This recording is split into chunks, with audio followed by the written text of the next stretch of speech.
the missiles, not the missiles. Not the missiles. I actually laughed out loud at that scene. That was funny. Yeah, it's like there's a reason why there's a safety over the top of it. Yeah. That was good. I like that. All right, ready to do the damn thing? Let's do it. All right. Hello, and welcome back to the Movie Marathon Podcast, a place where we watch movies and then talk about them. My name is Dixon, and I will be your host, guide, liaison through today's episode. Joining me is my fellow Star Wars aficionado, Gabriel. Like we always like to say, we are not experts, but in this particular case, we are pretty big fans. But like always, consider this just a conversation with friends, just hanging out, talking about movies, having a good time. And today we're discussing The Mandalorian and Grogu, fresh out of theaters, officially releasing on May 22nd. So please, if you have not seen the movie, super spoiler warning, as we're going to be talking about a lot of things that will ruin the movie. So go see it first, then come back here to us and join us for the conversation. So before we get into it, Gabriel, what was your first experience with The Mandalorian and Grogu? My first experience with this Mando movie was about, it's 9:00 now, so 5 hours ago. Saw it at like 4 p.m. So yeah, it was a easy experience. And I don't know if we're going to give our takes yet, but saw it in pretty much an empty theater, not because of the movie. I don't want to say that, but probably just because of the time. But yeah, saw Mando today, and I was surprised. I'll put it that way. I would agree with that sentiment. I think it's a perfect way of describing my feelings towards it. We actually, for our listeners, we actually didn't see this together. Though we would have absolutely loved to. Star Wars movie in theaters. It's always a great time together, and especially with Star Wars movies. We both saw it alone, unfortunately. But funny enough, so a lot of the advertising around this movie was go see it in IMAX. So I was like, okay, let me do my best around the time constraints that I had to go see it in IMAX. And the only time that was available for me was actually in IMAX 3D. And so it was probably the first non-Avatar movie that I've seen in 3D in like, I don't know, 20 years maybe.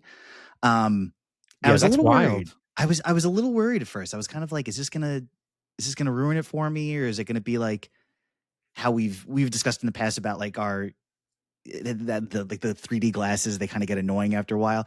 Not that this movie was super long, but I was kind of like, is it gonna take away from anything? Like, it's still IMAX, so it should still be good. I enjoyed it. I thought it was cool. There were definitely a few shots that seemed maybe they put it in there for 3D that you don't really think about until you're in a 3D setting. But no, but I enjoyed it. I absolutely, I think what you said describes it perfectly. Very surprised with this movie. Partially probably because of the discourse that's out there around it now and a lot of the early reviews that came out. But yeah, the discourse around it is mostly negative.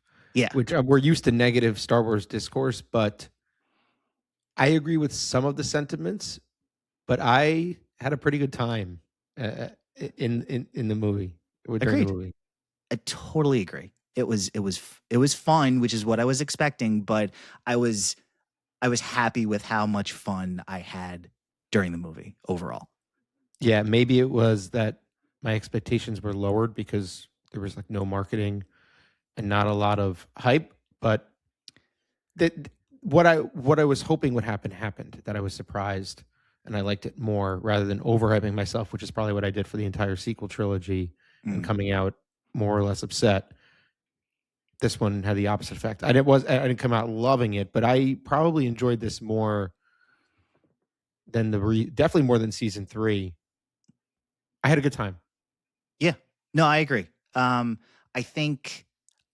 thought, and I don't know if it's maybe my algorithm is just highly Star Wars related because I have watched everything, I've seen all the animated shows and all that stuff. I thought the marketing was like over the top for even a Star Wars or a Disney product, I saw like nothing. That's so I saw strange. a lot. But where did you see it? On Dude, everywhere. Twitter or on Instagram? Everywhere. I saw commercials for it. I saw ads on social media. I saw like you couldn't. I was like, I almost couldn't avoid it. It got to the point where I was like, okay, I'm actually not going to have too difficult of a time putting a script and putting like, talking points together for an episode for a podcast episode for this movie, because I've seen so much of it already going into it, like before even actually That's seeing funny. the movie. I never really watched the trailer. I did it once, I think, but there was really nothing there. I thought the trailers were horrible. The Super Bowl ad really bothered me. It was just awful. I saw what they were trying to do, but it just wasn't good. I felt like they were trying to hide the movie. It was that's the way it seemed to me. But there's nothing really to hide here because there's no connections to anything. There's not even any recurring characters, is there, from the series other than Mando and Grogu? Are they the only ones from the series that appear? I mean, Zeb, technically he's in one episode. Yeah, I barely remember him being in the show. I wasn't sure if he was when I was watching it. I was like, wait, is he in this? I honestly couldn't remember yes or no. He's literally in one scene. I think it's the first time we go to that bar where all the pilots are hanging out, like on that island-looking planet, whatever it's called. I don't even know if it has a name. I know what you're talking about, yeah. But that's like the only time we see him. We'll talk about him more as we get into it. Yeah, I don't know. I don't think so, really. I think it's really just the two of them. I guess the Anzellans, the little mechanic dudes. In my head, I was just calling them the Babu Fricks. I mean, that's a species, yeah. Yeah, I believe it's pronounced Anzellans, yeah. But yeah, I couldn't remember. I was like, oh, because I remember seeing them in something, in maybe their trailer, their marketing somewhere at some point. But when I saw them, I was like, oh yeah, the Babu Fricks are back. Hey, yeah, no baby, no. I like them. Yeah, that's the cool. Best thing to come out of Rise of Skywalker are probably those guys. Yeah, definitely. All right, so now that we talked about our initial experiences with this very, very fresh movie, let's hop into our newly designed, old, refurbished Razor Crest, whatever you want to call it. Let's hop into the Razor Crest and fly into the production history of this movie. This is the way. All right. So before we get into the film and the plot and everything, let's just talk about, do we call it a sequel?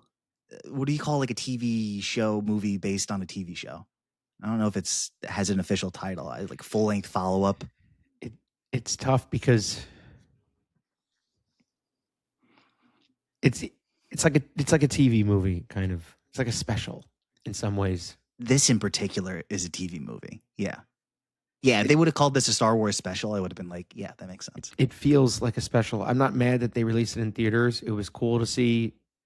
We could talk about it later, but some of the stuff, just even the Mando title card in theaters, and then it said, and Grogu, I was like, cool. Like, it feels cool. And then right after that, the credits, sorry, I'm getting into the plot now, but the credits felt like very TV to me. Like Pedro Pascal, the font. I don't know what it is, but in that intros, yeah. Yes. So it goes ebbs and flows, but yeah, it mostly felt like, and I'll say a special because of the low connectivity to anything else. It was like a side quest, which is most of the show.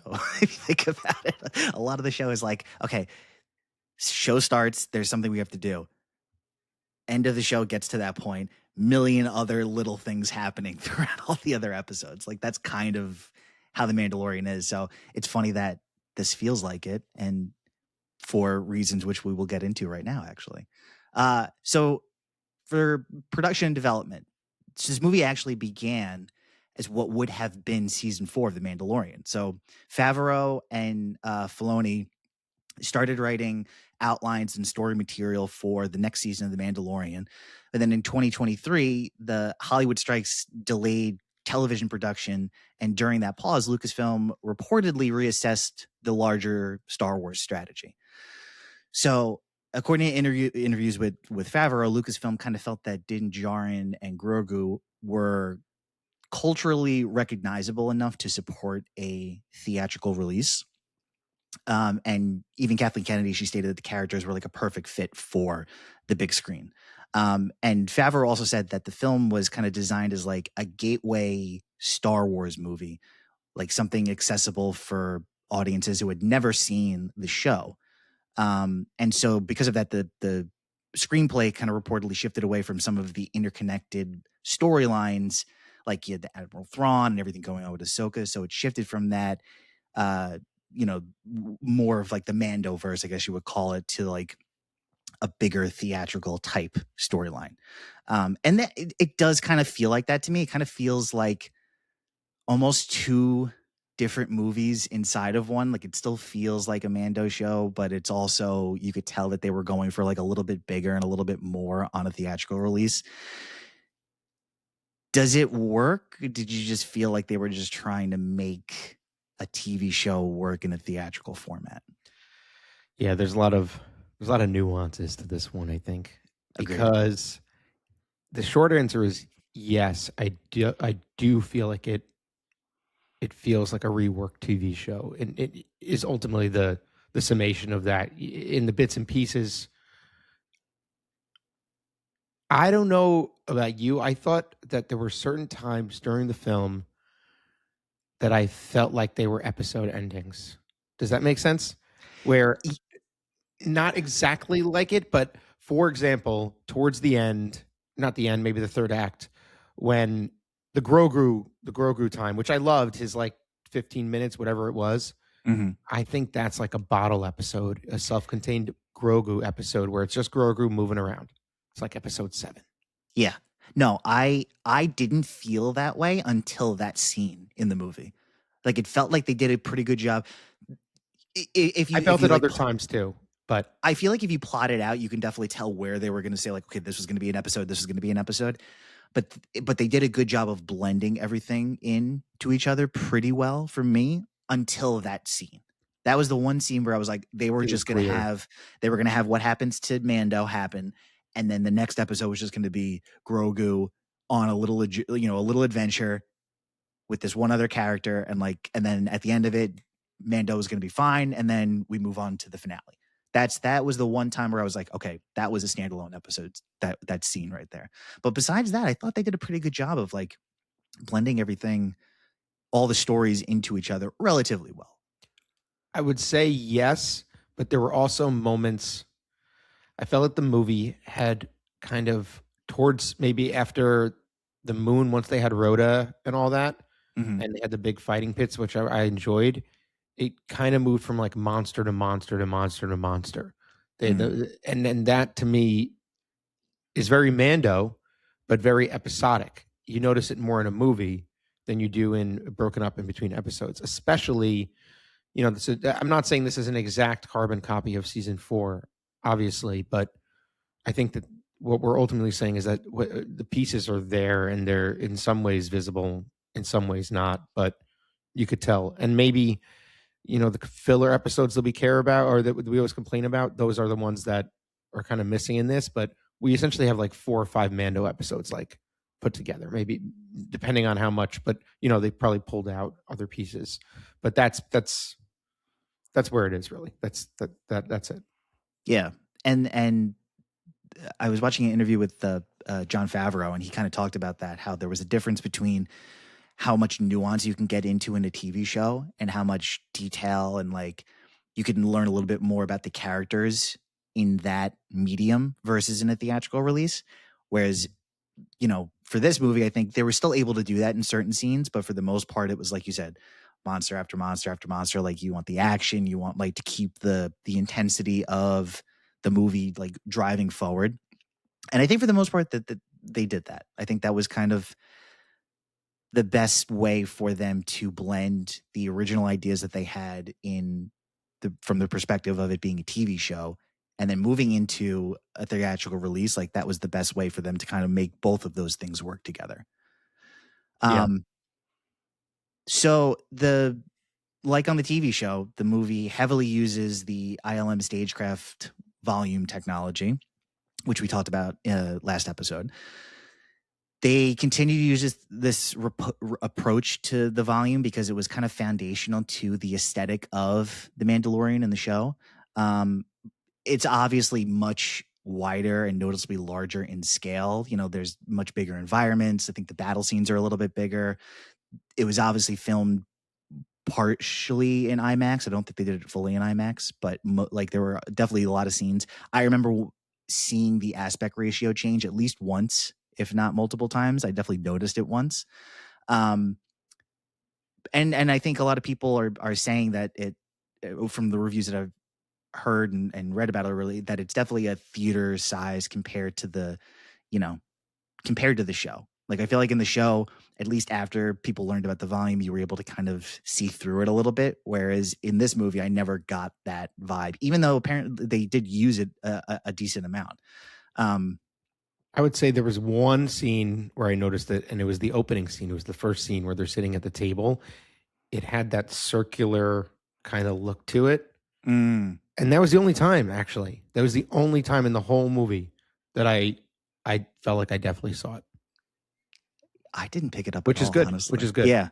No, and if it was used significantly more, or I guess just as much as they use it during the show, and we didn't really see it or notice it as much, then yeah, they did a good job of creating a theatrical experience while still being in the volume. And there were definitely some scenes, and I'm sure there were a bunch of scenes that were shot on much bigger sound stages and with larger sets and probably real characters, like a lot more real characters than just, CGI people in the background, but use them to like extend the scene to make it look big. But overall, yeah, I think they did a pretty good job. Reported budget for this movie was around 165 million. So significantly larger than individual episodes of the show. But we'll see. I mean, we're very early to go see it, so we have literally no idea what this is going to make by the end of the first weekend. But I think it was projected to make around that much last I read. So we'll see what it ends up doing at the end of this weekend. I think it's coming in low. I think it's coming in like under 100. I mean, maybe you're thinking worldwide. You probably saw a worldwide number, because maybe I'm thinking domestic. I'm probably seeing both. I'm probably seeing domestic and worldwide. So it's like, it'll do more or less, but still low. But I think it was supposed to be like not a flop, but low for a Star Wars movie. Yeah, definitely. All right, so let's talk a little bit about the people involved in this movie. So Jon Favreau is the director. He's obviously the creator and showrunner of the show, and he described this project as very personal to him because the original 1997 Star Wars inspired him to pursue filmmaking. So he definitely was very emotionally involved in this movie too. And he's also credited as obviously the writer, along with Dave Filoni, and Noah Clore is the other writer who worked on The Mandalorian show and Book of Boba Fett as well. Okay. Dave, I saw his name come up, but I wasn't sure who he was. And that's literally all he's done. He did this movie. He was on the Mando show and Book of Boba Fett. And Dave Filoni obviously was heavily involved while he was also working on Ahsoka. I'm sure he was involved in Starfighter and everything that they have going on. But Favreau said Filoni was closely in step throughout the entire production. So, even though he wasn't the main guy on set, I think Favreau was kind of the one that was probably calling the shots. Filoni's obviously, if there's something Star Wars related, he's involved, which is always a good thing to hear. Yeah, I mean, he made 2 fucking cameos. Not even one. He used 2 fucking cameos. We'll talk about the cameos a little bit. Yeah, no qualms with Filoni, but it was just like, okay, you didn't even change your outfit in the first one. I'm like, come on, man. It's like, come on, dude. I mean, he's a pilot. He's got to be in the pilot outfit, like. But he's wearing the hat. That's his thing. He wears the hat. Yeah, I know. If he's not wearing the pilot hat he's in the cockpit, he's wearing his cowboy hat. That's his look. That's his signature. The cinematographer for this movie was David Klein, who also did Mando and Book of Boba Fett, and the other popular show that he did was Homeland. Interesting. And then the music was also done by Ludwig Göransson. Absolutely kills it, and awesome. He was heavily emphasized in the marketing. I think partially because the score in the show was a big deal. I think because of his accolades that he's won, multiple Academy Awards and Grammys. Yeah. And it blends this, like, there weren't too many scenes where I heard like classic Star Wars songs or like the motifs of like the original movies. They might have been like very quietly hinted at in a couple of different spots, but I didn't really pick up on it. But I think he did a great job of keeping it. It still felt like Star Wars. It still felt like Mando. But he did like new, cool, different. The scene when they first land on the planet, when they're going after Rotta, that music was incredible. It was like electronic. I was like, music, yeah. oh my God, it was. I knew you were gonna love that, and in my so head I was good. like, Dixon's gonna love this. I liked it when it came on. They were like going. I was like, ooh, I like perked up a little bit. It came back a couple times. Yeah, it definitely did, and it was just, yeah, he absolutely kills it. He does a great job of like, he uses. I feel like he always finds an interesting sound, whether that's from like a different type of instrument or like just figures out a way to use a unique sound for the best parts and the best scenes. There was another scene where Mando falls into the pit, and all you hear is this. It sounded like a flute, but it wasn't a flute. But it was just like one note, and it wasn't the typical Mando flute where he like enters the room kind of thing. It was something different, but it still worked in the context of the show and the movie and everything. And I remember that scene in particular being like, oh, he just knows sound design very, very well. He's incredible. He's going to be one of the best composers by the end of his career. He's incredible. Yeah. I love the story of him and Ryan Coogler like being roommates or college friends, and they just prop each other up. It's such like it's such a nice feel good story, and they're both so successful now. It's great. Yeah, friends helping friends. You got to love it. Yeah.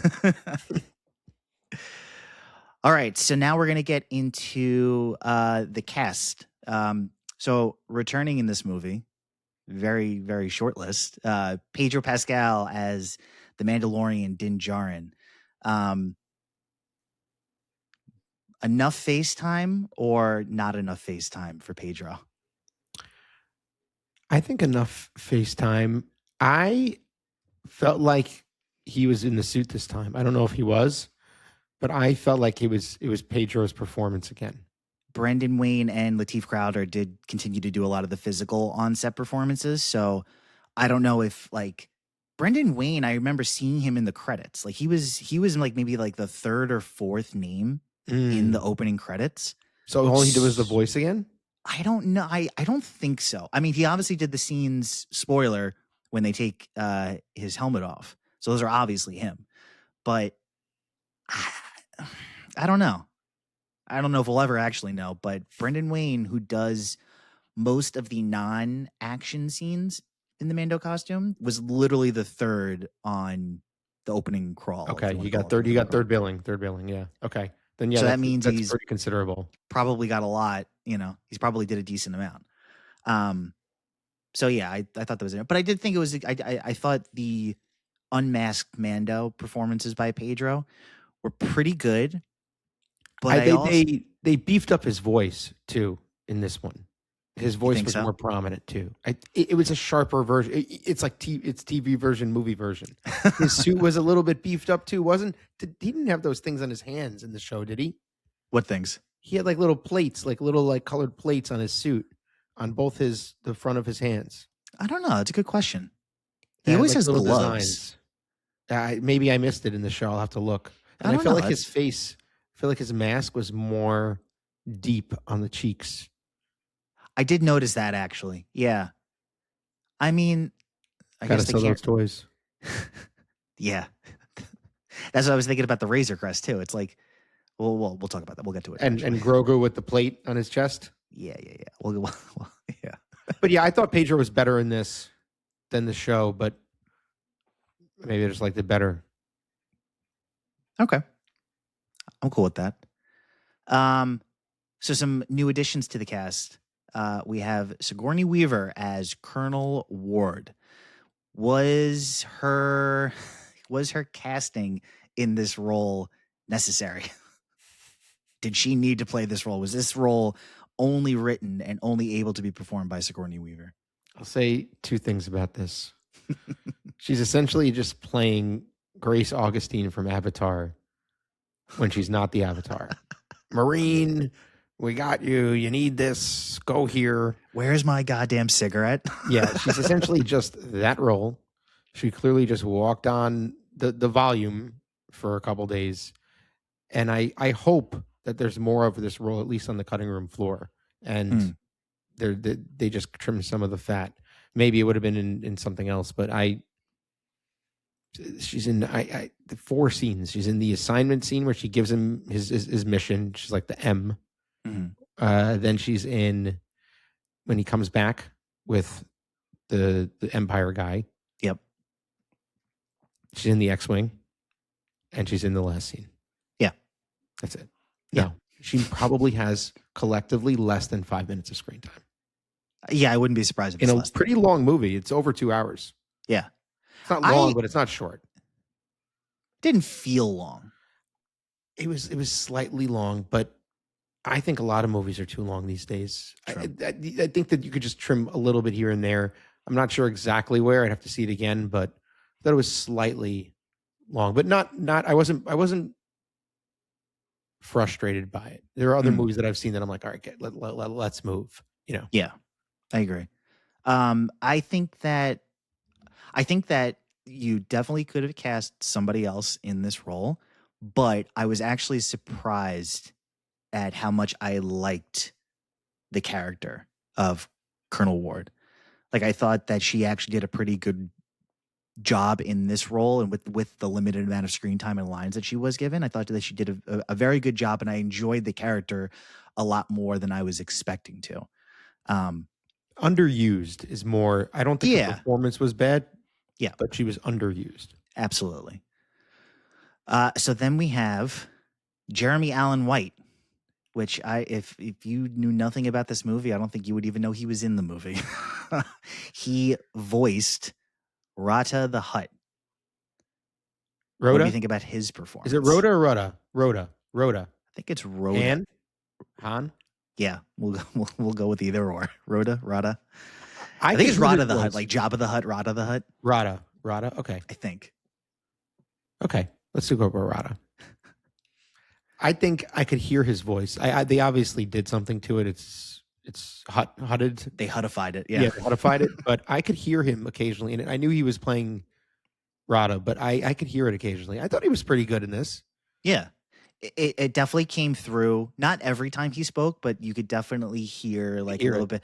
It was almost like there were scenes where it was a completely different character, and then there were some scenes where I'm just waiting for him to say cousin, like just to like finish off what he was saying, just be like cousin.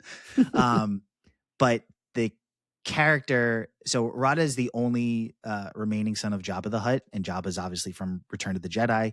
The character first comes in the Clone Wars series where he's kidnapped. So he's kidnapped by the Trade Federation, and it's set up by Count Dooku. But it's basically they kidnap him to frame the Republic so that the Hutts will help out the Separatists. That's like the whole storyline. Pretty cool. And so at the time, he's a kid, which is that hologram that we see when they first show him. So that was kind of cool to kind of see the original version of him that was in the animated is that series. what he looks like in the show? Okay, exactly. So that's like a little tease for Clone Wars fans. Exactly. So he gets kidnapped, and then like Anakin and Ahsoka, when she's his Padawan, they go after him and they capture him, and she gives him this nickname of Stinky. It's one of the, I'll say this about that show. It was the first time as I was watching it that I was like struggling to get through some episodes. Like everything about he was just like the reason why all of the other stuff was happening. Mm-hmm. There's another Hutt called Zero that I think for me was like one of the most annoying characters on the show. He was like a purple and yellow colored Hutt, and he had this like kind of southern, kind of like Louisiana Bayou accent, and it was just sounds awful. It was rough. It was just really, really, really rough. So I was kind of I was like, how are they gonna tie in anything? Honestly, yeah, absolutely. But there were a tough few episodes, but that's where the character like originated from, and now we get him all grown up, played by Jeremy Allen White in this episode. Then we have Martin Scorsese in a surprise cameo role. What do we think about Martin Scorsese in this role? Stupid. And again, I guess what they are doing with Sigourney and Jeremy Allen White and Marty is they want these names to pull in for the movie because you don't see Mando, so you need familiar faces. I mean, obviously, you don't see Scorsese, but it's a pull. It's part of it's part of getting people in. I knew that was supposed to be the voice in the movie before it came out that Yeah. he was in it, but for people that aren't, you can recognize his voice, but it almost that scene. I don't know how much we want to get into specific parts because I have stuff to say about Rhoda too, but well, yeah, we can get into that when with the fighting stuff. But I'll say about the Marty stuff. That scene was killing me. I hated it. I hated it. I hated it. I got so annoyed at the food truck, and it reminded me like of Chef and Favreau, which I like that movie, but Favreau like trying to evoke Chef, and it was just so annoying to see him wrap up a sandwich and put it in tinfoil. There are certain things in Star Wars. Why? Because there are certain things in Star Wars that should not look like Earth. That the influence should be that. In my opinion, and I've talked to other people about this too, but it just looks so Earth-like. It was reminding me of like the motorcycles in Boba Fett with the motorcycle gang. It just looked too Earth-like, and I get it. That whole moon kind of did. It had an L train. It was ridiculous. It had a fucking L train. So, and the speeders pretty much looked like cars. So, like, I guess that was the whole vibe. But they went a little too fucking far, guys. All right, a little too much too for you. far. Filoni, Okay, Favreau. I wasn't that concerned about the food, honestly, but it pissed me off. I'm there. Even Sigourney Weaver, she had like a regular mug. It looked like a mug that you would have like a hotel. There were certain touches with like the movie. handle. I know you're talking about. Just having the handle seemed out of place. Yes, there were certain touches in the movie that felt too human. So I know I'm going on some stupid rant right now, but there were certain touches in the movie that I was like, that just feels lazy to me. You could make the food truck a little different. I know that Lucas had Dex and the diner in Attack, and it's probably one of the worst fucking scenes in the movie, even though I kind of like Dex now because it's nostalgia. So, I'm cool with it. But yeah, I didn't like, I didn't feel like you needed Scorsese. I knew what they were doing with having these big names in there. And I thought his voice actually sounded pretty good, but I think that they were just including it so that you have this scene of Martin Scorsese voicing the character. I don't think if he voiced it, that would be there. I think he would have just kind of found it much easier. Yeah, I agree with that. I felt like that scene to me seemed like they just put him in. They have it's like a mini volume that they use on some scenes. They used it for the scene where they brought back, or where at the end of season 2, where Luke came in. They used that. Mark Hamill actually was in. They originally filmed that scene with Mark Hamill, and they kind of used his performance as like the basis for what the actor was going to use. That they were eventually going to use the CGI to use like the facial technology on him. Right.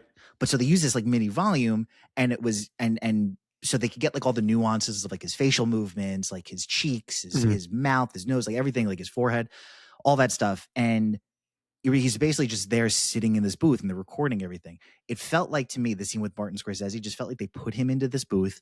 They fed him a couple of lines and they're just like, talk. Like he was just kind of like riffing. He was just like, I don't know. What are we talking about? I don't want to take your money. It was just kind of like, they were like, this is what's happening in the scene. You're say so whatever right. you would say in this point. You're so right. That's why like, over and over, he's like, I don't want the money. I don't want the money. Don't give me the money. They were just like, Marty, do whatever you think you should do in this scene and go. And they just filmed it and they were like, okay, yeah, that works. Thank you. He was probably there for a day. They got what they got and they moved on from there. Do you think that it's an olive branch as like him talking shit about franchises and stuff like that? I like that question. That's really good. So you think that they were Lucasfilm or Disney basically went to Marty and were like, you talked a lot of stuff and you've gotten a lot of flack on social media for saying that big franchise movies are not real cinema. Do you want to be in on this movie to kind of give you a little bit more cred with those people? I don't even think it's that deep. I don't even think it's like a cred thing. I think it's more just like, hey, you want to do something fun with us? That I think it's even less deep than that. You don't think it's like we want to bury the hatchet or try to help you bury the hatchet? Maybe burying the hatchet, but less about like and what other people think about him, because he doesn't need all those people. He's Scorsese, you know. But True. but in general, just probably just like, would this be fun? Like unexpected because of all the trash that was coming up, you know, and all the stuff that came after it.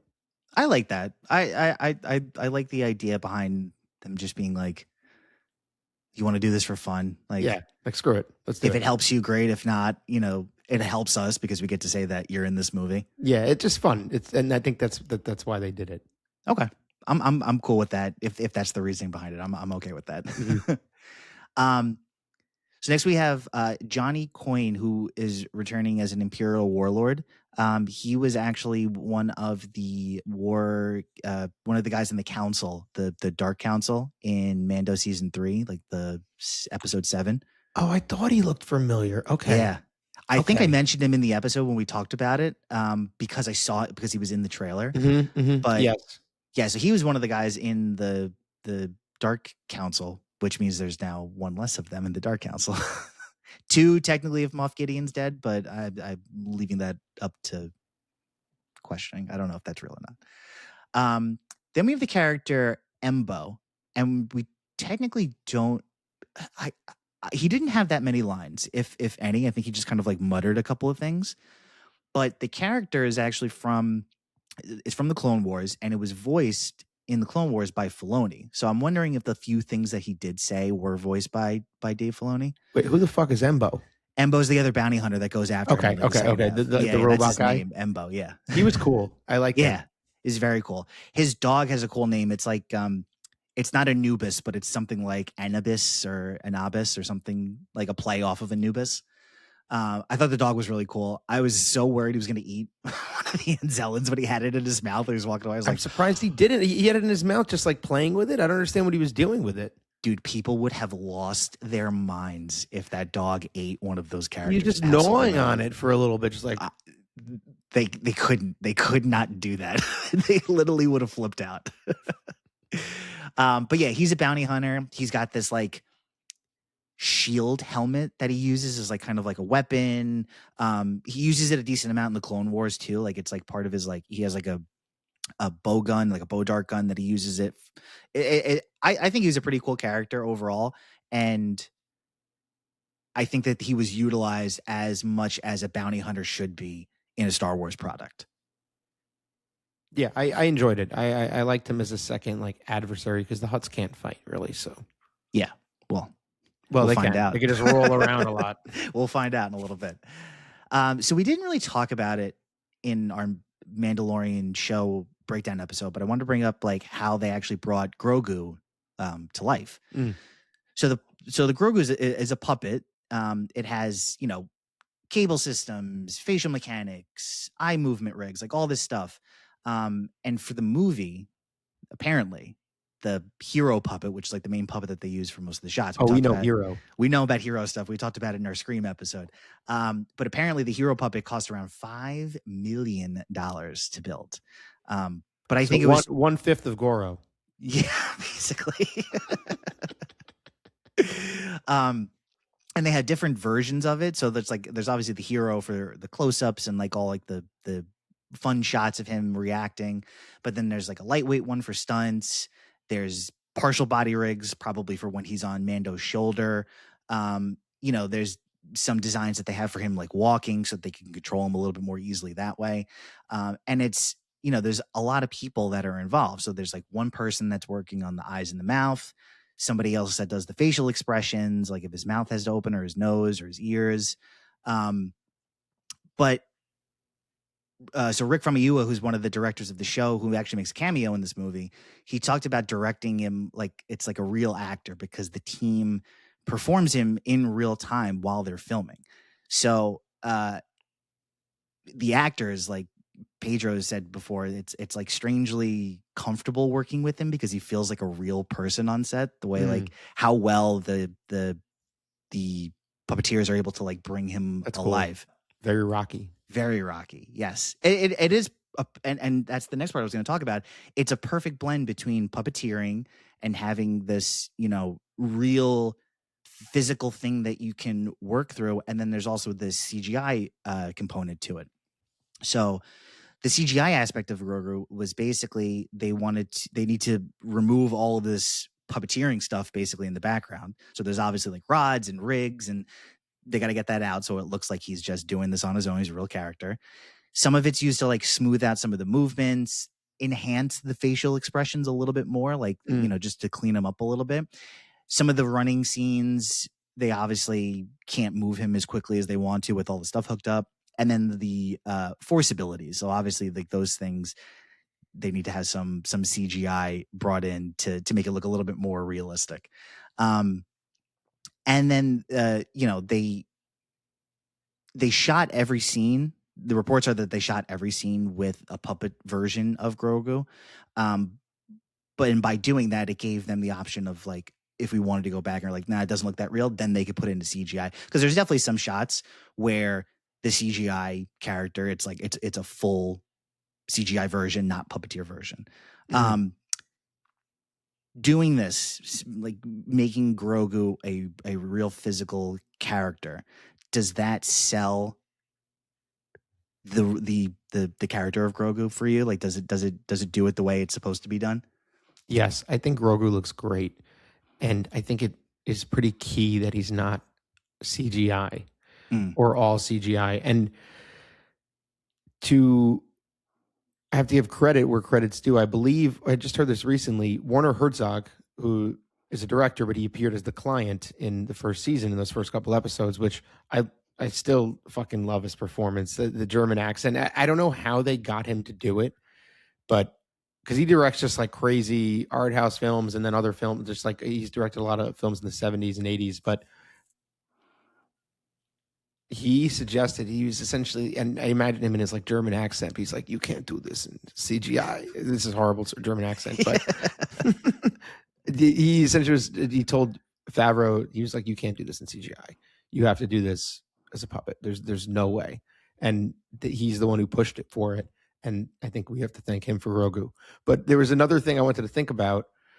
Grogu did a lot of nodding in this. So that's why I was curious when you were talking about it, the close-ups and stuff like that, and the movements. That's pretty much his main way of answering Mando is doing that. Do you think eventually he could talk if we see him again? I do think he will talk at some point.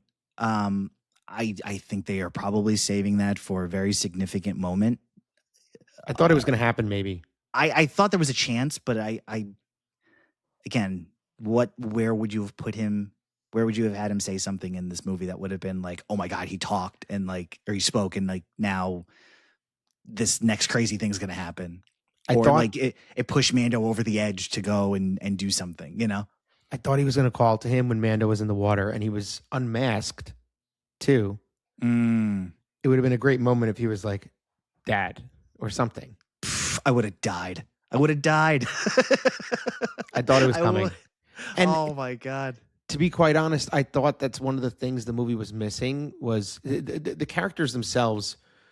Grogu kind of is the only one with an arc. And if that's, I think Mando has to have one too for the movie really to work.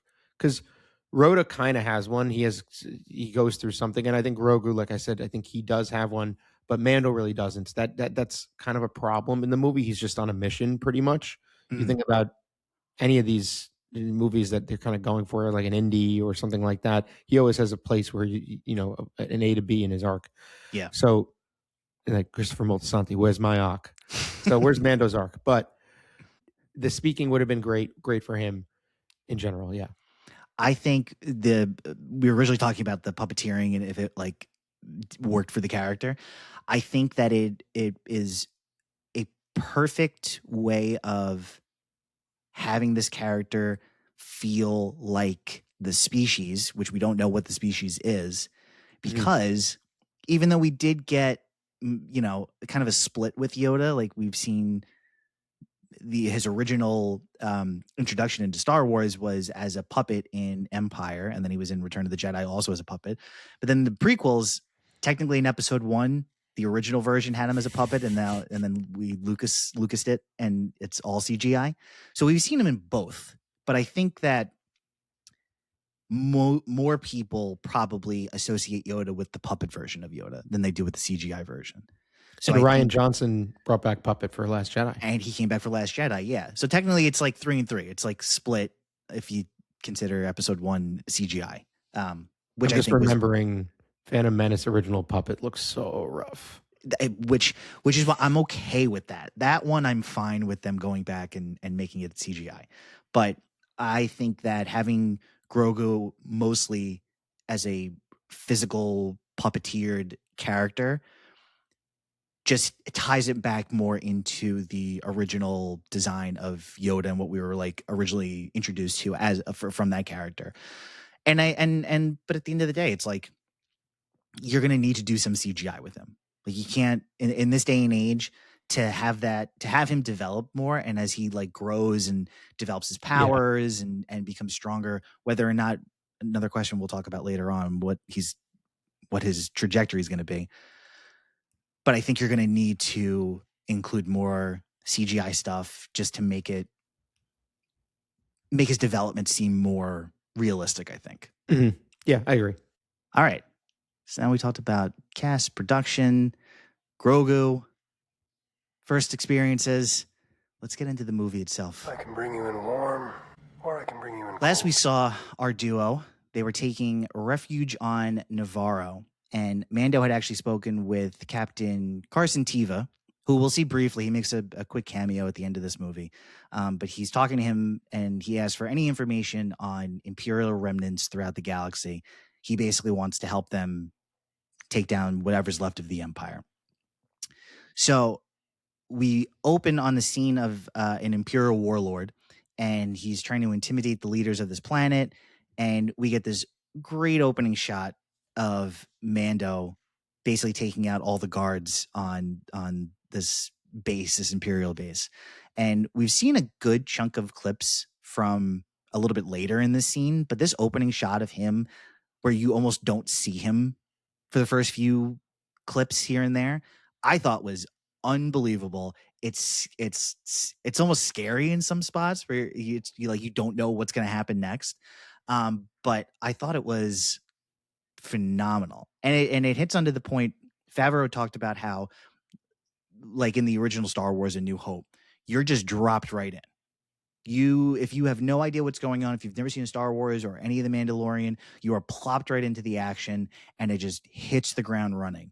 Does that did you feel that? Did you kind of feel like you had, obviously as a Star Wars fan, you knew kind of what was going on, but did it feel like, oh, we're off to the races with this shot?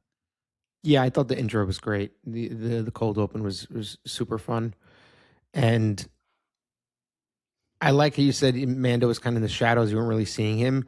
It felt almost what they do with Batman a lot, where you don't really see him, but they're all like afraid of him. And when he like sent the pilots up, and then the river was getting destroyed, I thought that was fun. Yeah, the intro was great. Yeah, I really enjoyed it.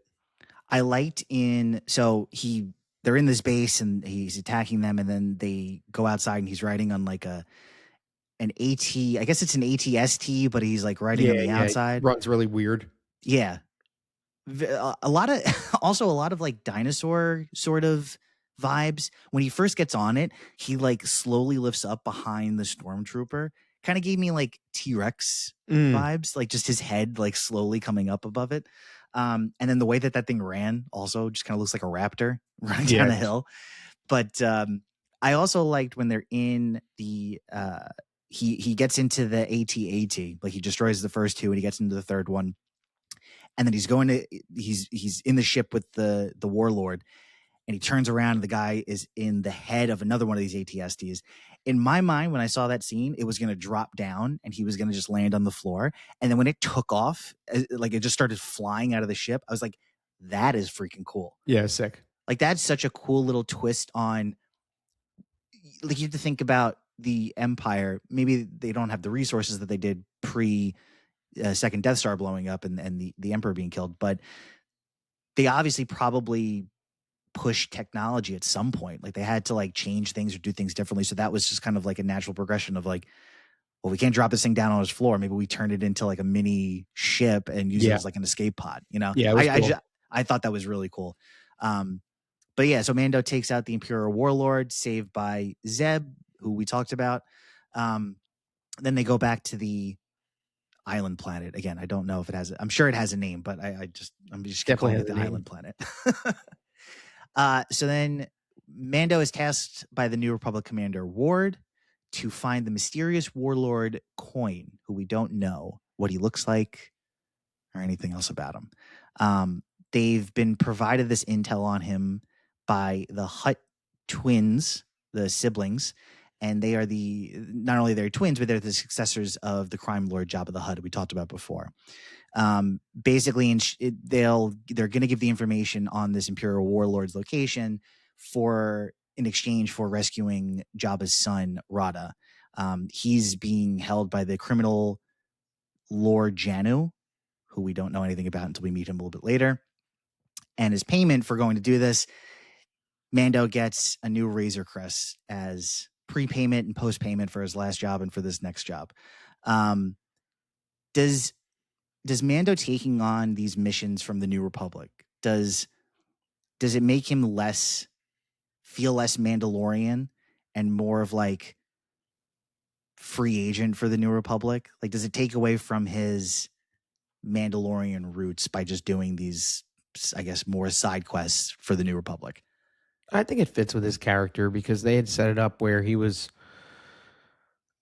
a little bit of a free agent at this point, a lone wolf, or him and Grogu were their own thing. So I think it works overall. I don't really mind it, and I think we do want them to.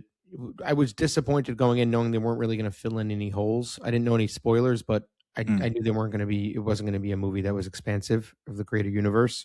Yeah, but. Yeah, I think that was all fine with me. It was funny within the Sigourney Weaver scene when she gives him the card.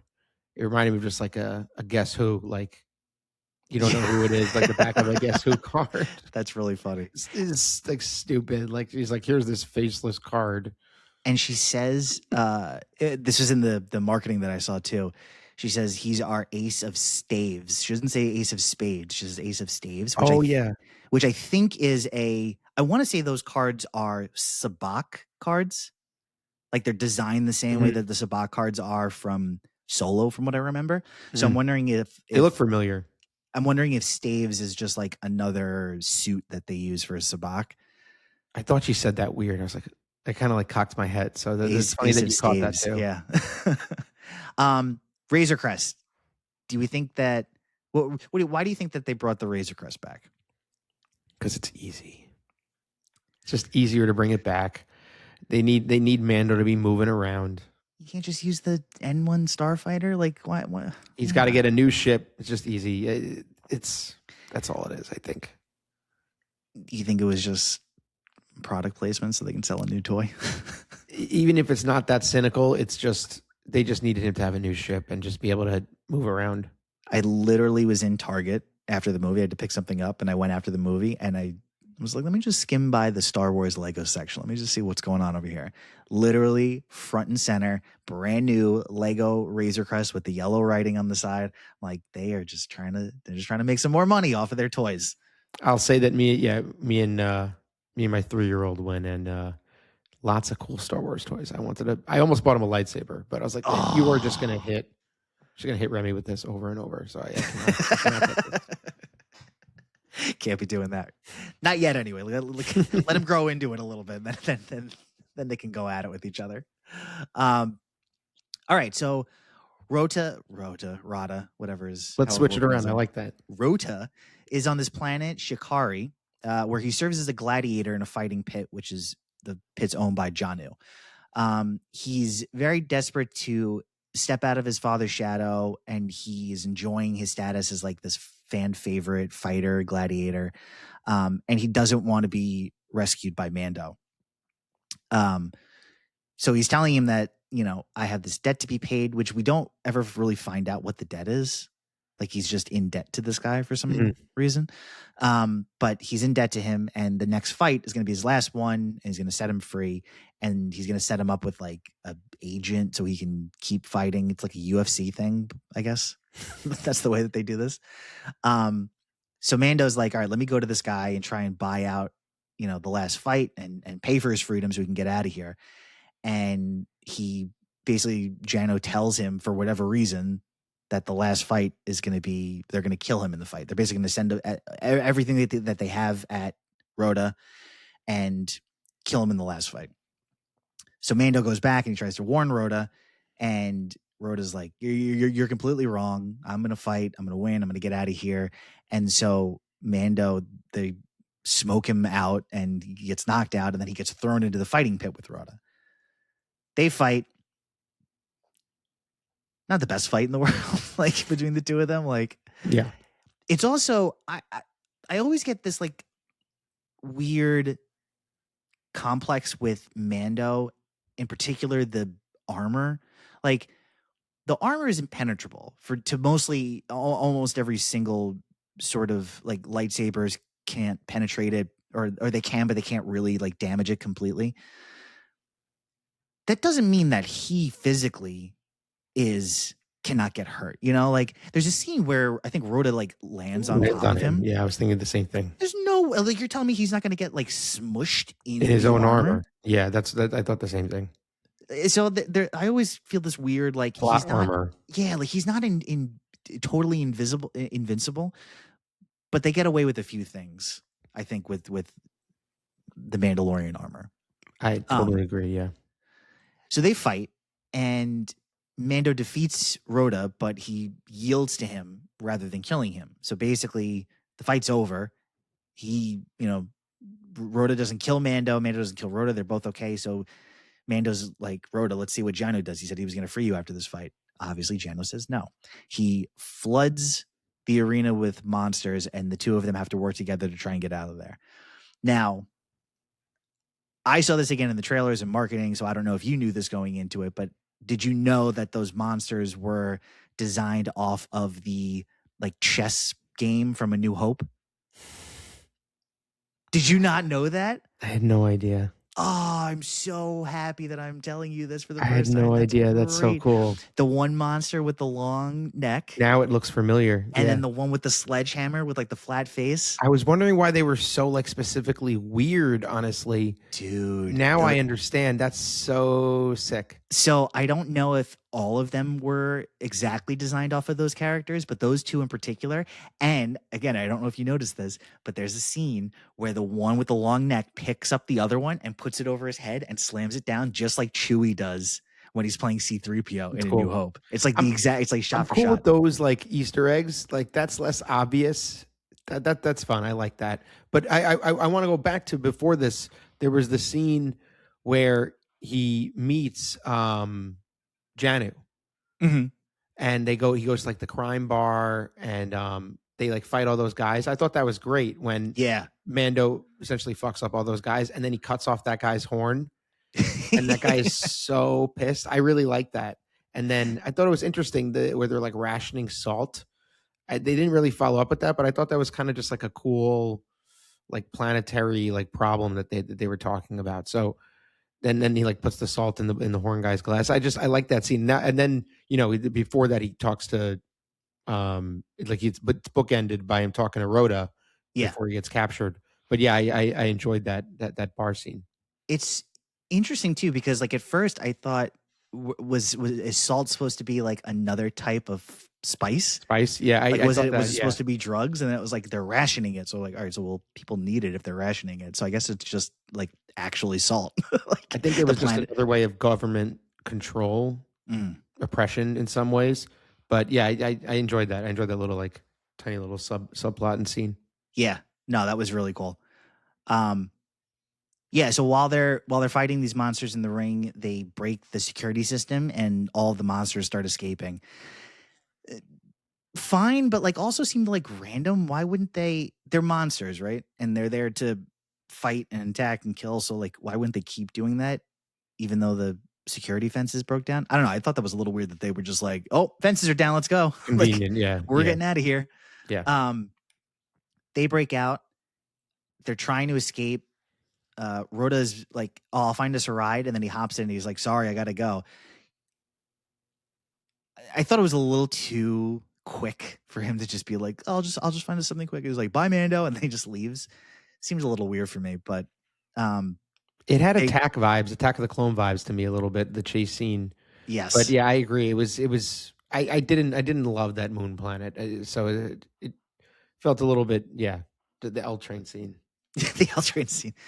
There's like they had the monster too that was like hanging and very Godzilla, or not Godzilla, King Kong, where he's just going into the subway.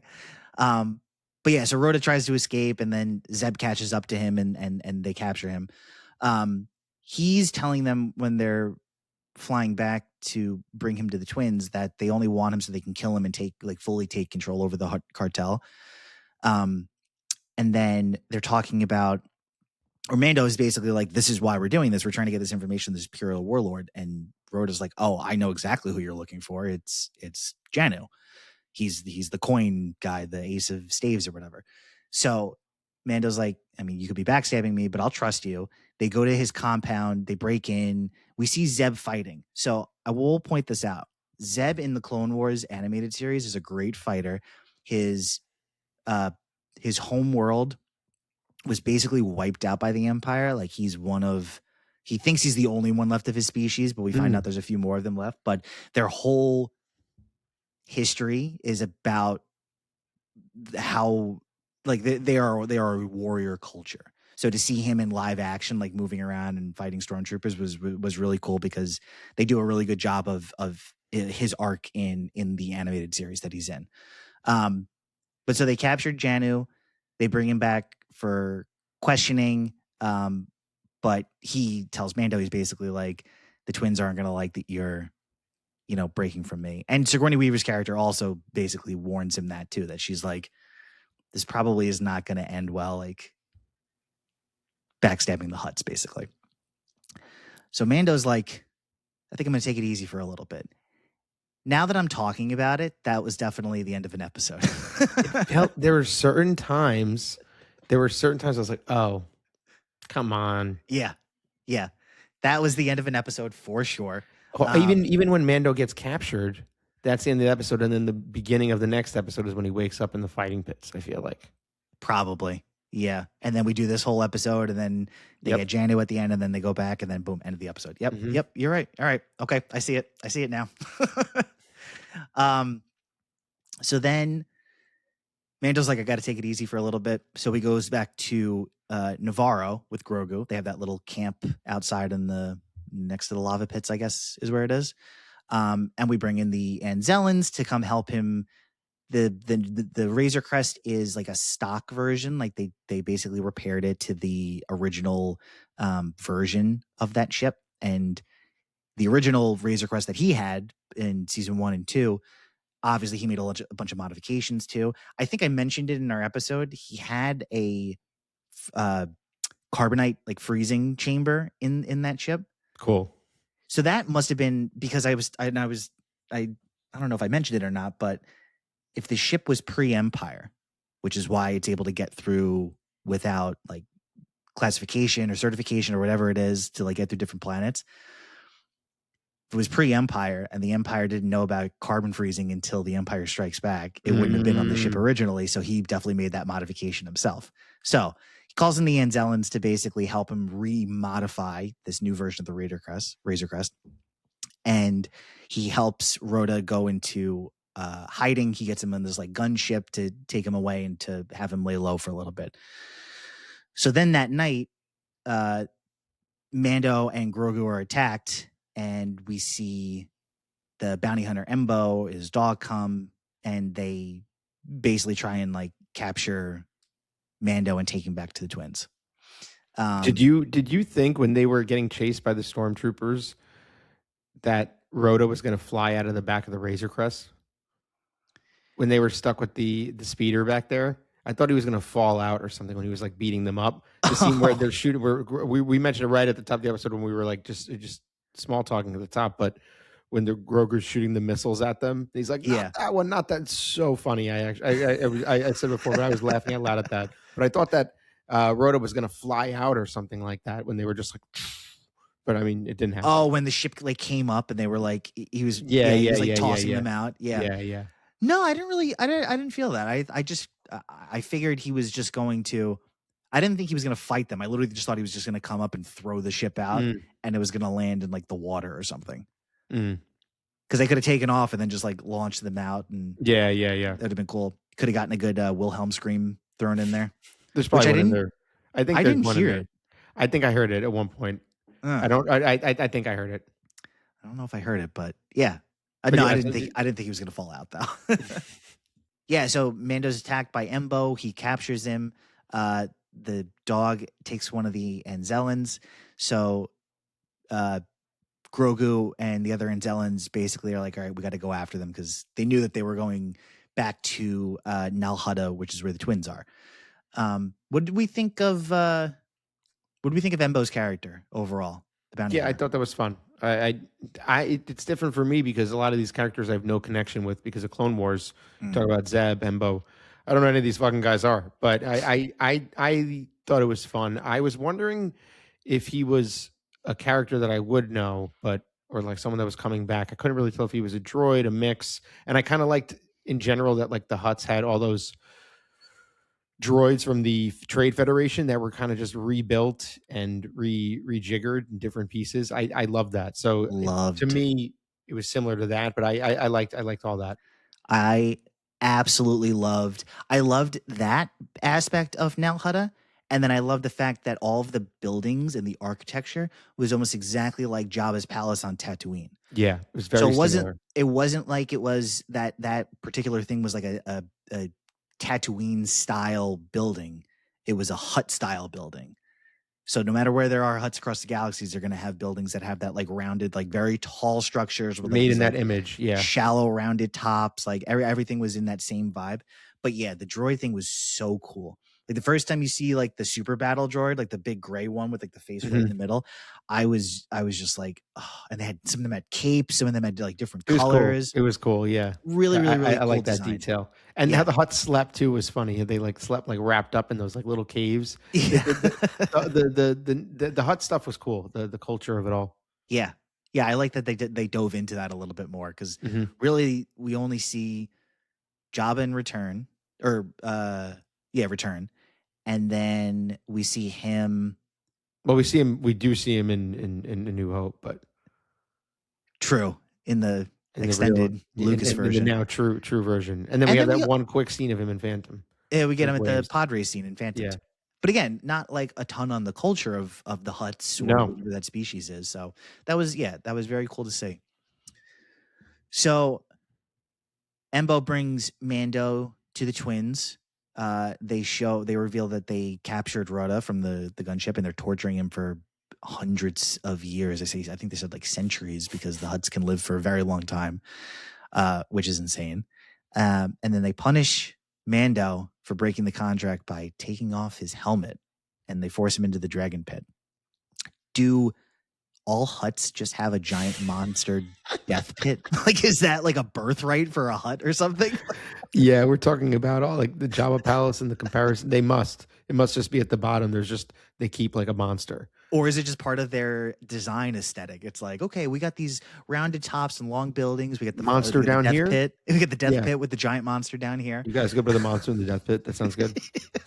Right in front of where we sit all the time. Just, in a very precarious place. Right. Put a death pit right in front of me. It's like the chair looks good here. I like the candles over here. The death pit right in front of there. me. Yep. Beautiful. Thank you. So funny. So yeah, we talked about this before, but we're okay with the amount of FaceTime that Pedro got in this movie. Yeah, I didn't expect it to be a lot. I expected them to more or less hold to it. It wouldn't feel right if he was just walking around without his mask the whole time. And I was cool with the basilisk. It's cool. Yeah. I'm interested to see now, talking about in retrospect to like the Mandalorian and like basically everything he did in the beginning of season 3 was because his mask came off. Did everybody that saw his face get killed? And if not, does that mean that he can just go back to the living waters and dunk himself in and be redeemed? I think he's just not going to be that deep into it anymore. I think he's just going to move on. It's like something that if you keep on doing something wrong, it gets a little easier every time. I think that he's just not going to redeem himself. I think he's beyond that now. I don't know. I feel like he was pretty, He went back to a planet that supposedly was completely poisoned and destroyed, and like anything that went there died, to go and redeem himself and then to rebuild his culture. So He took off the mask though. The Hutts took it off this time. And when he saw the IG-11, it wasn't a living thing; it's a robot or a droid. no, So the IG thing was fine. I think this is probably going to be part of like the it's like a stipulation. I'm trying to think. So Embo's a living. He's not droid. He's like a living thing. He gets paid right before they take off the mask. I think he leaves, so I don't think he's in the room. Then I think it's just all droids and the twins. It's just the twins because he says to the twins specifically, "You saw my face," but they Rhoda's get killed, so Yeah. they're dead. So no one living has seen his face. I think he's good. Rhoda was in the room though. I don't know if he saw his face or not. No, Because but he was being passed tortured. out. He was passed out because they show Okay. it. They're specific about it. When Grogu's on top of him, he's like, Yeah. So Okay, so he's out. So it's literally just the works. twins. It works. Okay, and then the creatures, when he falls into the pit, he kills all of them, and then he gets his mask before Grogu comes back. It's okay. All right, so he's good. I guess Answered my question. the Babu Fricks. Did they see his face? No, they were with Grogu. He puts it on before they get back, Oh, okay. so none of them see it. Yeah, and he like we said, he kills all the monsters. So yeah, so we're good. So Mando falls into the pit, fights these weird looking snake things with like their faces like under their bodies, and then we get the basilisk fight. He eventually escapes with the help of Grogu and the Anzellans, but he's bit by the basilisk, which again, plot and physical armor, like he gets eaten. That thing has half of his body in its mouth, and like all he gets is like one little scratch, like just enough to get healed. Just enough to get healed, just enough to get poisoned where it's like he could be killed. But so they go back to the Anzellan ship that they showed up on with Grogu, and he looks at it and he's just like, there's no way I'm fitting on that thing. Like, it's so small. I had a question. I wrote a question down actually. There's no stipulation on like the size of a ship being able to travel through hyperspace. It's so small. I don't know. I guess not. I guess it makes sense that they would have ships of all sizes. I get it, but like you would think there's got to be a minimum size for a ship. Like you have a pen-sized ship that could travel through hyperspace. Like there's no maximum. So definitely not maximum, because I think like the bigger the ship, the bigger the engine that you can create. But yeah. Smaller the ship. I don't know if that's true. They're really bending the fucking rules. It seemed really a little ridiculous that a ship that small can literally travel to the other side of the galaxy. But, yeah. But anyway, so he can't fit on the ship. He stays behind. He's basically like, Grogu, you go with them. I think he knew. I think one of the twins said that the poison would kill him, even if he didn't, or if he made it out of the fight. Yeah. So he's like, all right, I'm dying anyway. Like, let me make sure the kid gets out of here. I'll go and like draw them off. He passes out, and we find that Grogu stayed behind to help him. This is where we get what we basically Grogu bottle episode. Exactly. But I loved this though. I liked it. One of I think the best parts about this scene is it really shows the puppeteering craft and like how well a character like that can be displayed and shown, and you can feel the emotion, and we understood everything he was doing without having him say a single word in that 15-20 minute scene. Again, was definitely a full episode in the show, but I think it hit the mark on what they were trying to go for, which was like, I think it showed us Grogu's progression as maybe being a little bit more individual and not so much like reliant on Mando, because he had to be. He kind of had to be like, all right, I need to figure out what to do. I need to figure out like how to keep him safe. And you know, he used his force healing abilities at first and it didn't work. So he was like, okay, let me just give it some time. And I liked how he created this very Yoda-esque hut for him. Yeah, that was clay. That I thought was a cool little tease too. And I really like that when he pushes him in.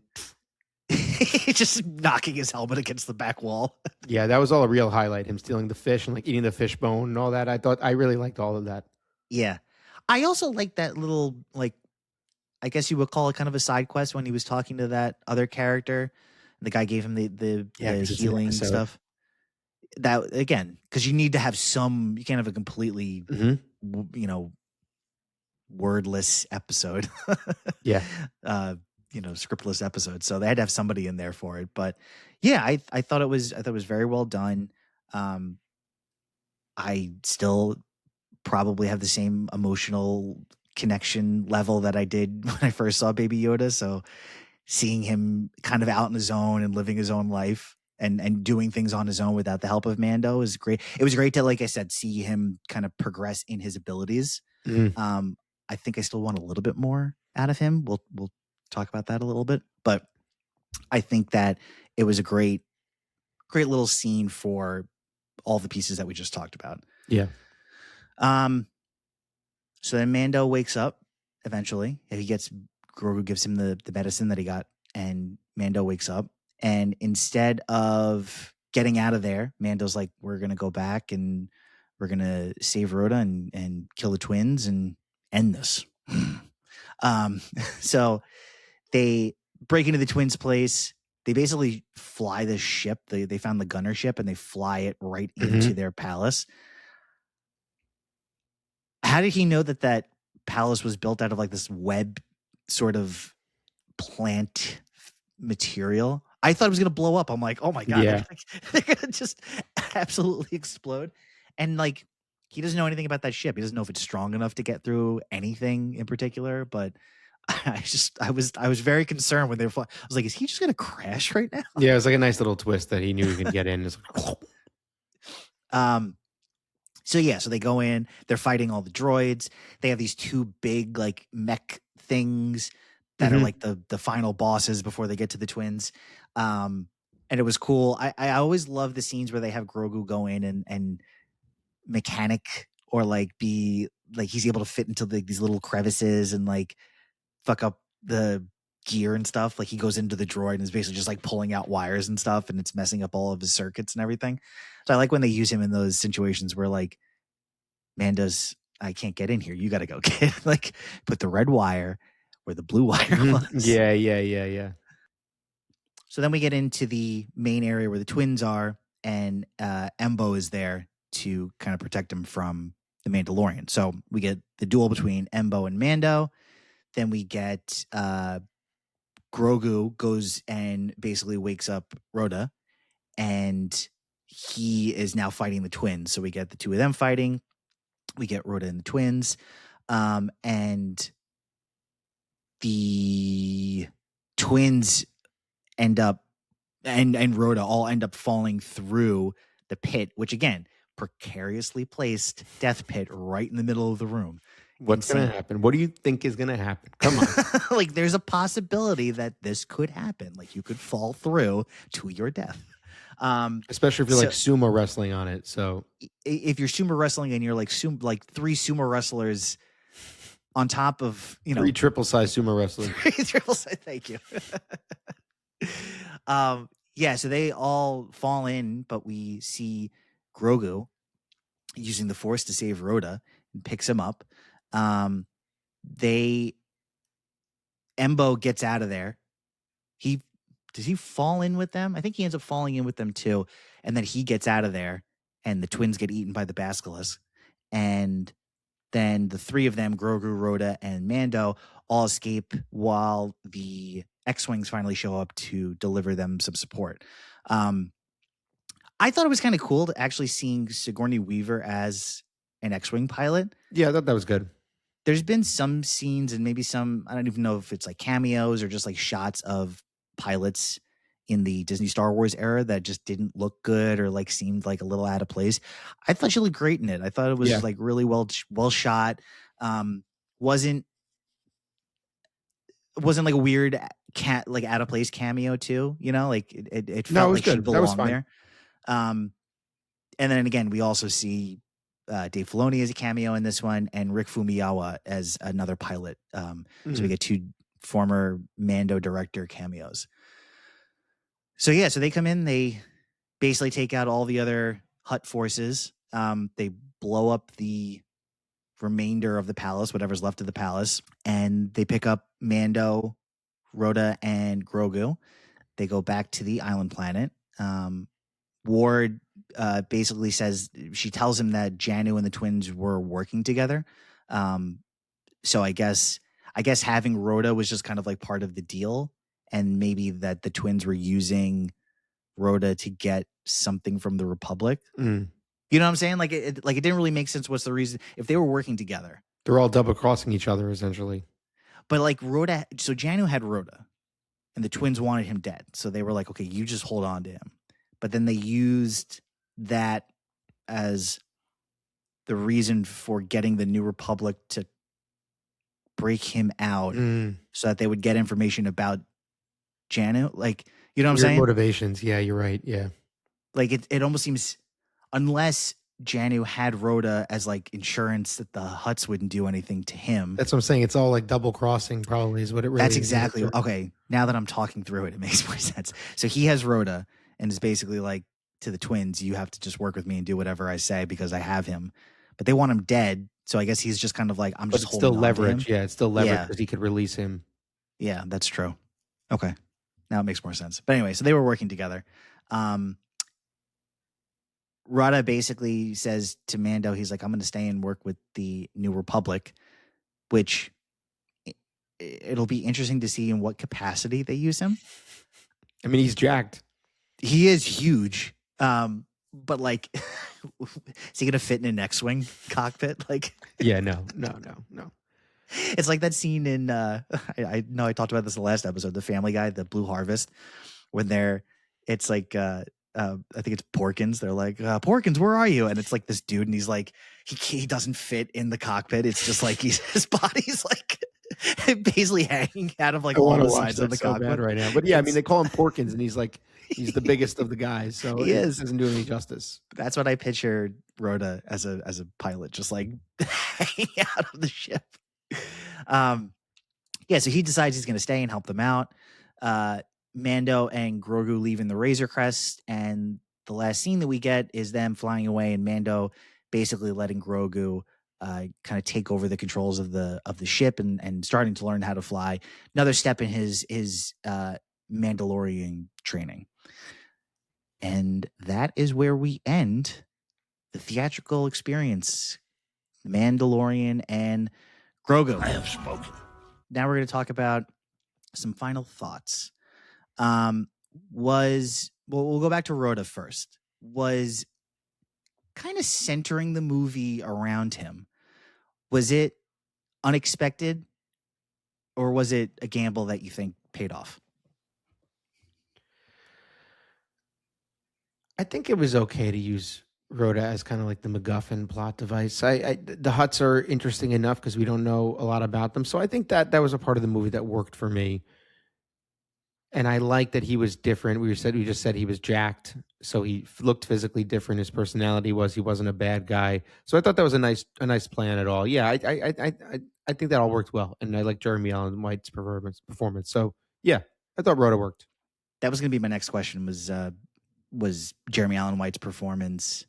What was it necessary for him to be this person in this role? Kind of the same thing we said about Sigourney.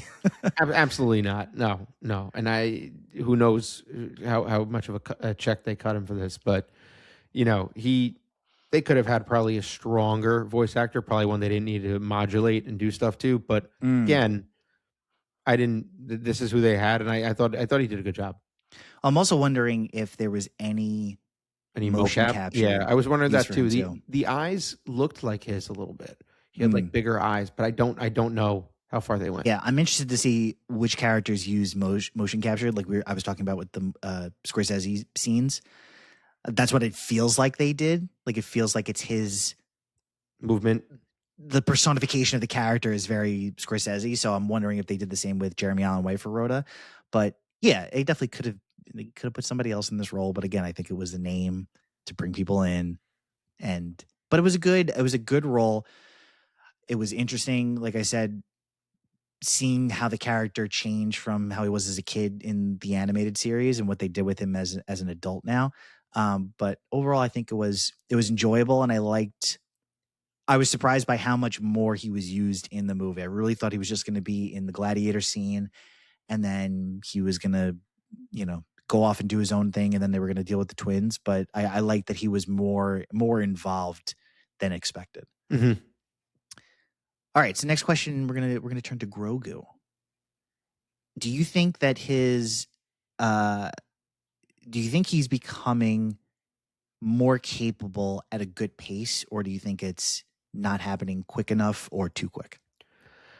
I would say I just need like slightly more. Like we were talking about saying one thing. I just need slightly more. I don't think it's moving at too slow of a pace because a lot of the arcs, I feel like recently and somewhat in the sequel trilogy, aren't really earned or a little inconsistent, don't always pay off. So I don't mind the slow burn of really getting Grogu where he needs to be and building it up. But yeah, I just need slightly more out of him than just like winks and jumps and, nods.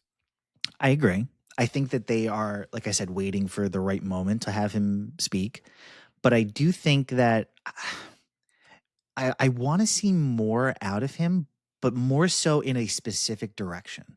So he's kind of in this in between, he trained with Luke for a little bit. He's training with Mando right now. So he really is both Mandalorian and Jedi, which is very interesting because there was, I think it was Pre-Vizsla. It was like the Darksaber, the original creator of the Darksaber.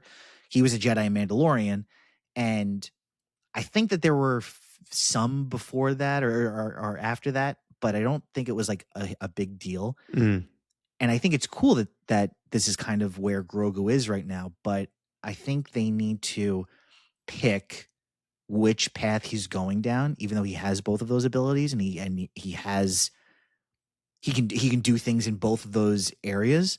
But I think really just defining, all right, he is going to be a Mandalorian. He's going to learn the Mandalorian way, and he's only going to do things that a Mandalorian would do, and have him progress that way and grow in those capabilities would be better than them kind of being like, he can fight like a Mandalorian, but he can also use the Force like a Jedi, but he's only using the Force like slightly more than he was previously, but not really that much more. He doesn't use it that much. Yeah.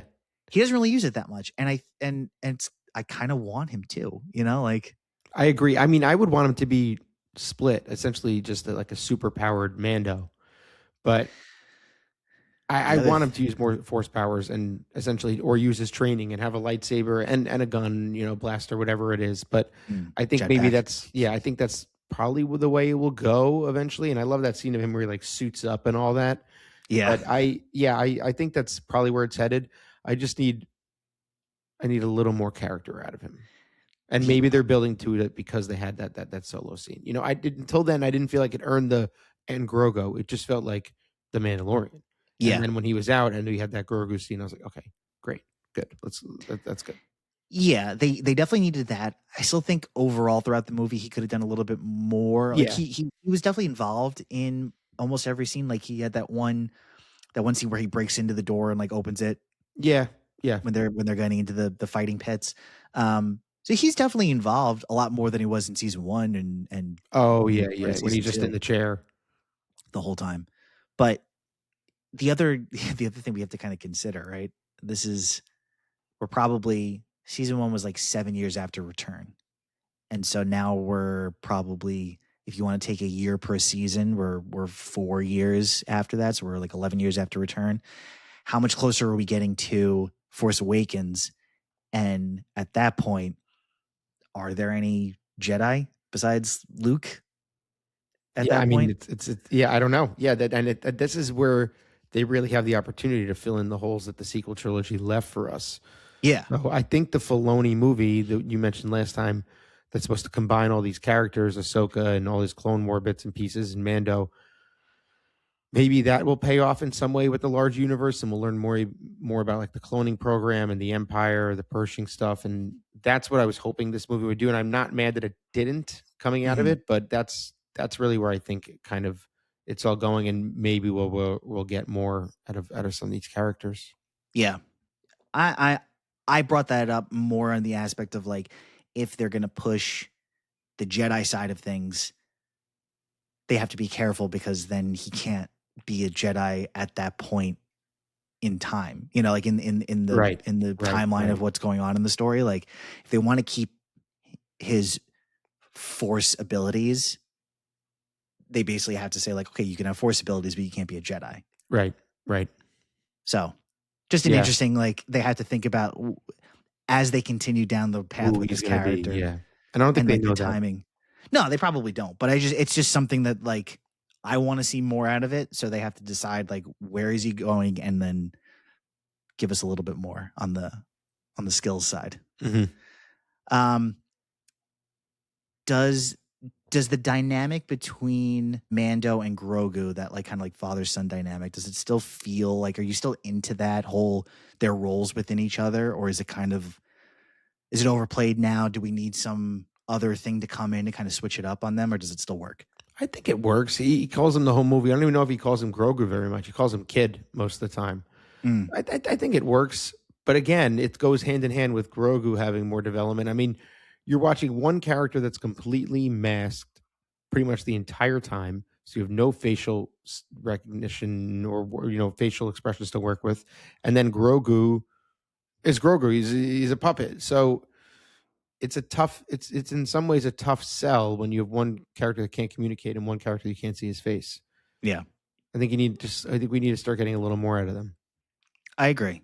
I think I don't want there ever to be something that comes between them to the point where they like get mad and like separate from each other. Like I don't need. No, I'm not talking about that. Yeah. Yeah, I don't need something so divisive that they're like, I'm going to go here and you're going to go there. Then we won't talk to each other. They already split up, even though it was amicable. They already did split up. So true, they did. Yeah. So I guess we don't. Yes, we don't need anything like that. But will he talk like Yoda? In riddles. I don't know, because Luke, when they were training, Luke said like, I knew somebody that was just like you, and he spoke funny riddles. Yeah. So I don't know if it's a species thing or if it's just a Yoda thing. Yeah. It would be interesting if he did. Like the first thing he says is like the backwards. Way this is. Yeah. Which is interesting. You brought that up. Like we haven't seen him talk. You wanted to see him talk. There's a scene in season 3 where the three of them are on the ship. I think it's after they leave Mandalore. It's Mando, Grogu, and Bo-Katan. They leave the ship, and Bo-Katan is explaining something, and she says, "This is the way." Mando says, "This is the way," and then Grogu just goes like he just does his like little voice thing, but he says it in the cadence of "This is the way." Yeah, I never noticed it. That's like a baby. Edit. Yeah, I saw an edit, but it was like, so the two of them say it, that he growls or whatever, and they both turn around and look at him, and they're like, "Did he just say it?" Like that's funny. That's funny. So I think yes, he will talk at some point. We'll get it. It'll be a very big scene. It'll either be a season finale or the end of a movie or something like that. But yeah, we'll get there eventually. All right. So now the big question, the big burning question that all the people want to know. Gabe, do you like this movie? I like this movie. I liked The Mandalorian and Grogu. I'm very surprised, but I like this movie. Yep. I enjoyed it. Yes, I agree. I enjoyed this very much so. I thought it was going to be fun going into it. I had just as much, if not more fun than I was anticipating having. I thought it was a lot funnier. Like I thought it was like laugh out loud funnier. There were a like, couple scenes that I did. Yeah, there were a few scenes where I was like actually bursting out laughing that I did not expect to have. But yeah, I thought it was a blast. I thought it was a lot of fun. It really kept moving for the most part. Even with the Grogu by himself scene, I think it still like moved at a good pace. But yeah, it was a blast. I very much enjoyed this movie. Yeah, it was fun. Right now, we said how much fun we had and how much we liked it. Currently, it is, as of this recording, which this is the Thursday, so technically the day before the movie comes out. So we only have the critic score on Rotten Tomatoes, but it's currently sitting at a 61. So we don't have the audience score. Like we said, I would be very surprised if the audience score is anywhere near this. I feel like this is going to be much higher. I hope it is, at least. Do you think it deserves that score, 61? I would give it probably, not a 61, maybe like a 68. I'd put it in the 70s. 70, I wouldn't put it any higher than a 75, but it's between 68 and 72. I think I- is fair. Yeah. But I it's was not, going it's to not say bad. low 70s. It's not bad. I get why people don't like it, and we talked about a lot of the clear issues in it, and those are issues. But yeah, I still had fun. Yeah, absolutely. Like I said, low 70s for me. Enjoyable enough in a theatrical setting, IMAX, even seeing it in 3D, which I wasn't sure how I was going to enjoy that or not. I still had a very good time with it. Do you think that would you prefer another Mando movie done differently but in a theatrical release, or another season of The Mandalorian? That's tough. And we'll say like the best, like, so the best version of both of those things, the best version of a TV show or the best version of a movie. That's tough. I don't know. I don't even know if I need to see another Mando movie. Maybe I just need to see them in another movie. Maybe I'm just saying that because I know there might be another movie, but I don't know. That's tough. Maybe I would prefer another movie. Maybe I prefer another film over a TV show because I don't know how many stories they have to tell so they can make one big story. Maybe. So yeah. Maybe another movie might be nice. I'm probably leaning towards movie also, and probably for the same reasons. I think what more could you get out of a very character-based plot over the course of a season that you haven't already touched on with these characters? And I think people really want more action and more adventure, and I think you get a better creation of that in a movie setting versus doing it in a TV show. Like, you still get some really. I talked about like the dog fights and the aerial scenes in the show, and I think they're absolutely phenomenal.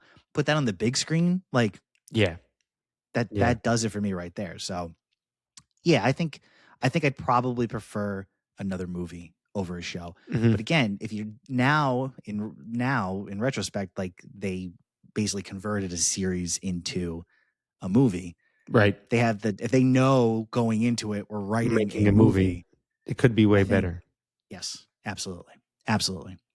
But now, if we take this movie, let's just consider this season 4 of The Mandalorian. Where would you rank this against the other 3? It's easy to okay. 3 is last. Season 3 is last. That's considered 4.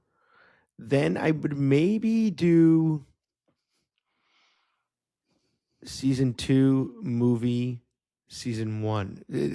I would say 1 and 4 are the top and bottom. 1 is the top, 4 is the bottom. Or 4. 1 is season 1. Yeah. And 4 is season 3. So Gotcha. It's movie and season 2 in 2 and 3. They could flip. I really love the Luke stuff too, but yeah, I maybe I'm just rosy on it because I just got out of the theater, and this will change. And that's always the caveat with seeing something. It's fresh, and maybe I'll sleep on it. I'll like it a little less. I don't know if I'll like it more, but it always helps on the rewatch. We love rewatching movies here, but that we do. For now, I'll say Mando season 1, Mando and Grogu season 2, season 3. This is separate from all other Star Wars stuff. Yeah, no, I can't do a movies ranking right now. It would break my brain. But a Mando and Grogu movie would be in the bottom half for sure, like in the last 3 or 4. I would agree with that too. Absolutely. So it's funny. It's at like the top of my Mando list, but it's almost at the very bottom. It's probably been the last 3 of my actual Star Wars list. So that's funny. Interesting. I don't know. I mean, I have to go through my list also of all Star Wars movies, but I would agree with bottom half. I don't know that far down, but definitely bottom half. What's your least favorite Star Wars? Oh, God. Rise, probably. Rise might be mine too. Or I think Rise is everybody's. Yeah. I think Rise is probably mine. Yeah, it's probably Rise. I think for The Mandalorian, my ranking, I would also put 3 at the bottom. So season 3 would be my number 4. Then I would probably put this movie. Then I would do season 1. And my top is season 2. I love season 2. I was hyped going into it. I thought, even the lull episodes were still really good. And I think the ending just absolutely set it home for me. I was more excited for Star Wars than I had been since before The Force Awakens came out. Like that brought it back for me. Seeing that last episode, I literally was like, we are finally back. Like Star Wars is on the right path. Like we're going in the direction that makes sense. That makes me like more invigorated for this franchise than I had been in a very long time. So for that, season 2 will always have a very soft place in my heart. Nice. So we have really different rankings. That's cool. Yeah, I like that. All right. Any final thoughts on The Mandalorian and Grogu? No, I'm glad I liked it more. It still has its issues, and I still want more out of a Star Wars movie. But there's more on the horizon. Maybe they'll change things up. Absolutely. We got Starfighter next year. We'll see what they do with that. But yeah, I agree. I think you always want a little bit more out of Star Wars, but this is a nice little filler to kind of, still feel that Star Wars feeling in the theater and still get to see those characters in that universe on the big screen. It's always a good time. But yeah, I agree. I think it was a lot more fun than I was anticipating, and I'm glad that I enjoyed it as much as I did. Yeah. All right. Well, that's a wrap on our Mando binge, our Mandalorian binge. If you want to hear about the entire Mandalorian show, go to our episode from last week. But otherwise, we are done with Star Wars for a little bit. We got Starfighter, like we said, coming up next year. So we'll get into that when it comes out, and maybe we'll do a little bit more of a dive into the franchise. But in the short term, we got some big things coming up. For June, we have the Scary Movies with the release of Scary Movie 6 coming out. Then we got Toy Story 5, which we're going to do a rewatch of the Toy Story movies right before that. And we're doing Disclosure Day, Steven Spielberg's Alien movie, which we don't know too much about. We'll find out a little bit more as we get closer, but got a few other things coming along. So look out for our upcoming episodes. Like and subscribe in all places. Join the conversation. Reach out, comment, tell us if you guys want anything new or exciting, or if you have any recommendations, let us know. But always remember, the movie may be over, but the marathon always continues. Peace. Peace.